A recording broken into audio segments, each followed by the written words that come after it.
आज हम जो कहानी बताने जा रहे हैं वह एक श्रापित भूतिया हवेली की है। तो चलिए शुरू करते हैं। एक लड़का था जिसका नाम था राहुल। राहुल का बचपन उस पुराने विशाल हवेली की छाया में बीता था जिसे गांव वाले काली कोठी कहते थे। उसकी दादी अक्सर कहती, बेटा उस हवेली के अंदर मत जाना, वहां वो रहती है छाया वाली। यह छाया वाली कोई भूत प्रेत नहीं, बल्कि एक ऐसा दर्द था जिसे हवेली ने सदियों से अपने भीतर समेट रखा था। समय बीता, राहुल शहर पढ़ने चला गया और दादी का देहांत हो गया। उनकी अंतिम इच्छा थी कि हवेली में रखा उनका एक पुराना ताबीज वहां के पुजारी को दे आया जाए। मजबूरी में सालों बाद राहुल को वापस उसी गांव और उसी हवेली में जाना पड़ा। हवेली उससे भी ज्यादा उदास और टूटी फूटी लग रही थी। हवा में नमी और सड़े लकड़ी की गंध थी।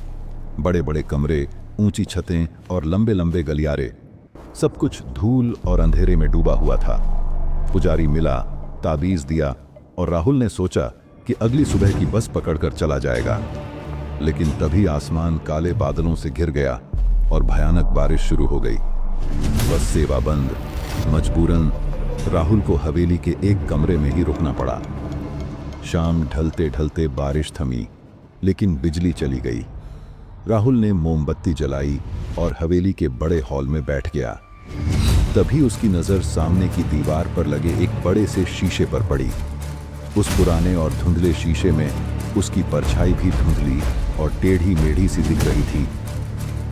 अचानक उसने महसूस किया कि शीशे में दिख रही उसकी अपनी परछाई ने अपने आप हिलना डुलना बंद कर दिया है। वह स्थिर थी जबकि राहुल हिल रहा था। उसने हाथ हिलाया, लेकिन परछाई ने हाथ नहीं हिलाया, बल्कि उसने एक अलग अजीब सी मुस्कान बनाई। एक ऐसी मुस्कान जो राहुल के चेहरे पर कभी नहीं आई थी। राहुल की सांसें अटक गईं। वह जमकर देखता रह गया। तभी परछाई ने धीरे धीरे अपना हाथ उठाया और उसे अंदर बुलाने का इशारा किया। राहुल का शरीर सुन्न हो गया। वह नहीं हिल सकता था। परछाई का चेहरा गहरा होता गया। आंखों की जगह सिर्फ काले गड्ढे नजर आने लगे। अचानक मोमबत्ती बुझ गई। अंधेरा छा गया। राहुल के पैरों ने जवाब दे दिया और वह भागकर अपने कमरे में जा घुसा। दरवाजा बंद करके बिस्तर में छिप गया। बाहर हवा के साथ पेड़ों की टहनियां खिड़कियों से टकरा रही थीं, मानो कोई उन्हें खरोंच रहा हो। आधी रात को उसे लगा जैसे कोई धीरे धीरे दरवाजा खोल रहा है। उसने आंखें बंद कर ली।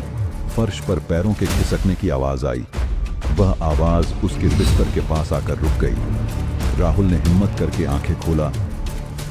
अंधेरे में उसके सिरहाने खड़ी वह परछाई उसे देख रही थी। अब वह और स्पष्ट थी। उसका आकार राहुल जैसा ही था, लेकिन चेहरा पूरी तरह से खाली और कालेपन से भरा हुआ था। उसने झुककर राहुल के कान में फुसफुसाया। आवाज बिल्कुल राहुल जैसी, लेकिन भयानक रूप से विकृत। मैं तुम्हारा असली रूप हूं, वो रूप जिसे तुम हमेशा छुपाते हो। अब तुम्हारी जरूरत नहीं। अब मैं बाहर आऊंगा। राहुल चीखना चाहता था, लेकिन उसका गला रुंध गया। उसे लगा जैसे उसका अपना शरीर उसके खिलाफ हो गया है। वह परछाई उसके शरीर में घुलने लगी, ठीक उसी काले द्रव्य की तरह जो शीशे में दिखा था। अगली सुबह जब सूरज की रोशनी कमरे में आई तो राहुल बिस्तर पर पड़ा था।